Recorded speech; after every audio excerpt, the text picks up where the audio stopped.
આગળ વધીએ તો એમના કોલેજના ખાસ ફ્રેન્ડમાં બીજા ભાઈબંધ છે કાર્તિકભાઈ, અને કાર્તિકભાઈના કિસ્સા એકદમ ફ્રેશ એન્ડ ફની.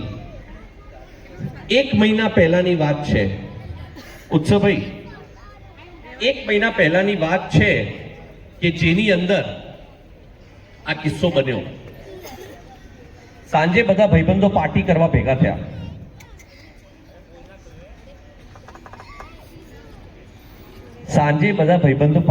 ભેગા થયા. પાર્ટીમાં એવું છે કે ચકના તો છે નહીં, પાર્ટી કરશું કેવી રીતે? જમવાની. એમાં નાસ્તામાં ચકના રાખ્યું હતું, એટલે કે ચનાચોર બહુ ભાવે અમારા ઉત્સવભાઈને. પણ ચનાચોર હતા ખરી, પણ ડુંગળી, ટામેટા, મરચા એ બધું હતું નહીં. તો કે ચલો આપણે લેતા આવીએ, અને ઉત્સવભાઈને લઈ ગયા. કાર્તિકભાઈને બધા આવી હતા, પણ જોડે લઈ ગયા એટલે કોચરબ આશ્રમની પાછળ ગામડું છે, ત્યાં લઈ ગયા. આખું ગામ ફર્યા અને ત્યાંથી લીધું હશે ફટાફટ. પણ રાતનો સમય હતો, અંધારો હતો, અને એ અંધારામાં ઉત્સવભાઈની ફાટી પડી બરોબર.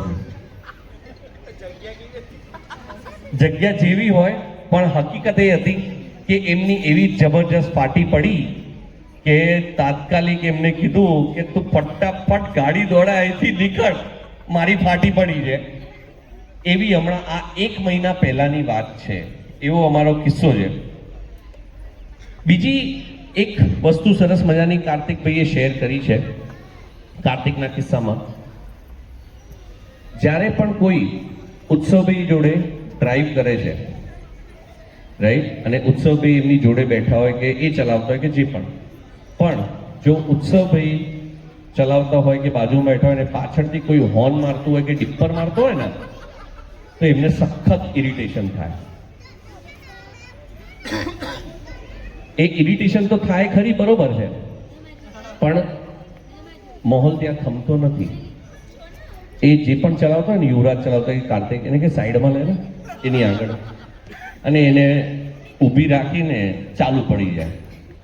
અને એક કિસ્સો એવો જબરજસ્ત હતો કે જેની અંદર એટલું બધું પહોંચી ગયું હતું વાત કે પોલીસને પણ બોલાવી પડી હતી.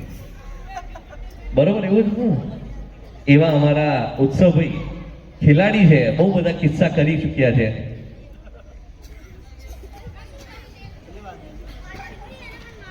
રાતે 2 વાગે તો